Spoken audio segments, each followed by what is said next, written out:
takut membahayakan. Itu deforestation, ya kan?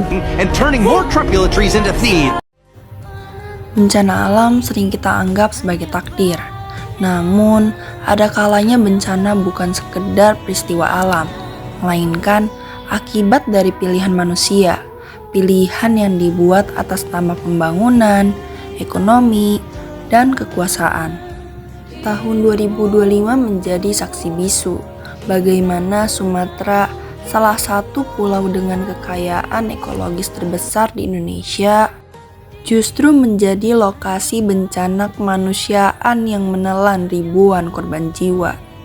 Banjir bandang dan longsor yang meluluh lantakan wilayah Aceh, Sumatera Utara, dan Sumatera Barat bukan hanya peristiwa alam biasa.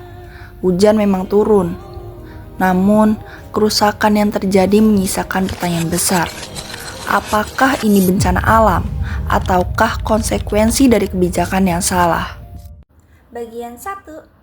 Akar permasalahan deforestasi dan politik perizinan. Dalam 2 dekade terakhir, jutaan hektar hutan di Sumatera hilang. Hutan yang seharusnya menjadi pelindung alami dari banjir dan longsor berubah menjadi perkebunan sawit, area tambang, dan konsesi kayu yang diberikan melalui proses perizinan politik dengan syarat kepentingan ekonomi. Izin eksploitasi sumber daya alam diberikan dengan mudah untuk kepentingan korporasi besar. Sementara itu, suara masyarakat lokal seringkali diabaikan dan fungsi ekologis hutan dikorbankan demi angka pertumbuhan ekonomi di atas kertas. Akibatnya, daerah tangkapan air hilang dan tanah kehilangan daya serap, sungai penuh endapan, dan ketika hujan ekstrim datang, tidak ada lagi yang menahan air. Sungai meluap, desa tenggelam, rumah-rumah hanyut, dan ribuan nyawa melayang. Bagian 2. Politik di balik bencana. Pada titik ini, muncul pertanyaan kritis. Siapa yang mengambil keputusan? Dan siapa yang mendapat keuntungan? Dan siapa yang menanggung akibatnya? Jadi, kebijakan pembangunan yang tidak memprioritaskan lingkungan menunjukkan ketimpangan kekuasaan. Pemerintah dan korporasi menikmati keuntungan ekonomi, sementara masyarakat seperti kita, warga biasa, itu menjadi korban. Padahal, Undang-Undang Dasar 1945 Pasal 28H ayat 1 menegaskan bahwa setiap orang berhak hidup sejahtera, lahir dan batin, bertempat tinggal, serta mendapatkan lingkungan hidup yang baik dan sehat. Nah, dan di Undang-Undang Nomor 32 Tahun 2009 tentang perlindungan dan pengelolaan lingkungan hidup memuat jelas bahwa setiap orang berhak atas lingkungan hidup yang baik dan sehat, serta mendapatkan informasi lingkungan hidup. Namun, dalam kenyataan, hak rakyat untuk memperoleh lingkungan aman tidak diprioritaskan. Kepentingan ekonomi jangka pendek lebih diutamakan dibanding keselamatan jutaan warga. Akibatnya, yang terjadi seperti sekarang ini, seperti yang ada di Sumatera dan Aceh, yang mengalami bencana alam yang tidak dibuat oleh masyarakat, melainkan dibuat oleh pejabat-pejabat tinggi, seperti menanam pohon sawit. Bagian 3. Derita nyata di lapangan. Nah, ketika banjir bandang menghantam Sumatera, itu lebih dari 1 juta orang harus dievakuasi.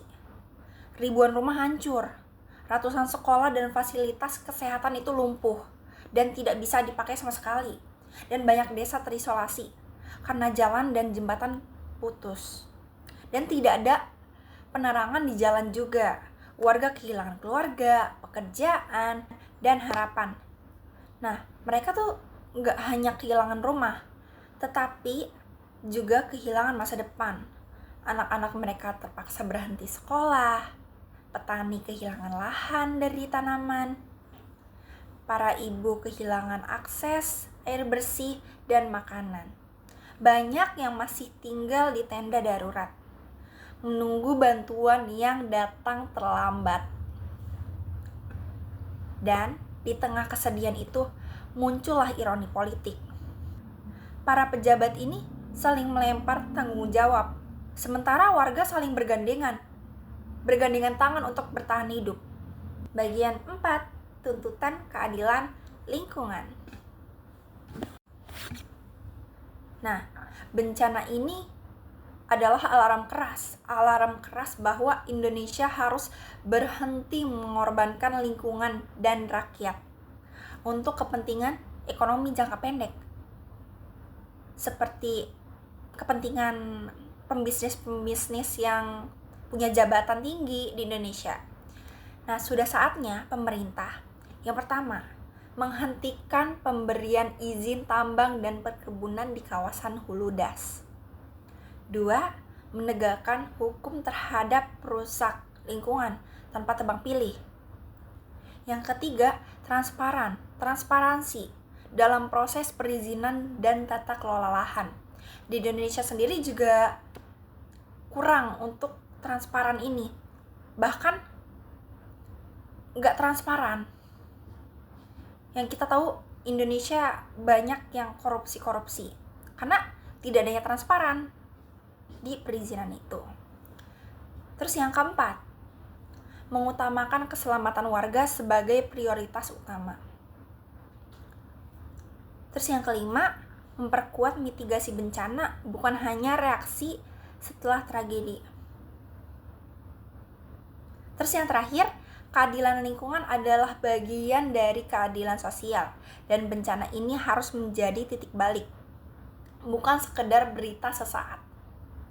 Nah, banjir bandang dan longsor di Sumatera bukan hanya tragedi alam, melainkan peringatan keras bahwa kita tidak bisa membiarkan keputusan politik mengabaikan keselamatan rakyat dan merusak hutan. Maka, kita bukan hanya kehilangan pohon, tapi kita juga kehilangan masa depan. Seperti bencana yang melanda di Sumatera tadi. Mari kita bangun kesadaran bersama, alam bukan musuh yang menyerang kita. Ingat, alam hanya membalas ketika kita mengkhianatinya. Bencana itu dapat dicegah ketika kebijakan berpihak pada rakyat, bukan pada keuntungan segelintir pihak. Saya percaya Indonesia akan kuat jika pembangunan dan perlindungan lingkungan berjalan berdampingan, karena keselamatan rakyat adalah hukum tertinggi. Nah, kesimpulannya, persoalan utama ini bukan sekedar soal bencana alam, tetapi kebijakan politik yang membuka ruang bagi eksploitasi tanpa kontrol yang ketat. Jadi, ketika izin konsesi terus diberikan kepada perusahaan besar, penegakan hukum lemah dan transparansi publik minim. Maka bencana ini bukan lagi musibah alami, tetapi hasil dari keputusan politik yang salah. Sementara itu, pemerintah sering memberikan respon defensif dengan menyebut situasi di lapangan sudah terkendali. Situasi di lapangan tidak seperti yang di media sosial. Lalu mengatakan bahwa kegaduhan hanya terjadi di media sosial yang seperti saya sebutkan tadi. Yang menjadi pertanyaan bukan lagi siapa yang bersalah, tetapi mengapa kebijakan berpihak pada keselamatan rakyat kalah? Kalah oleh siapa? Kalah oleh kepentingan ekonomi dan politik. Jadi, solusi yang harus didorong menurut saya, yang pertama, transparansi. Kedua, hukum tegas tanpa pandang bulu kepada perusahaan dan pejabat yang terlibat. Dan yang terakhir, pencegahan lebih diutamakan daripada penanganan setelah bencana. Oke, sekian dari saya. Kurang lebihnya mohon maaf. Wassalamualaikum warahmatullahi wabarakatuh.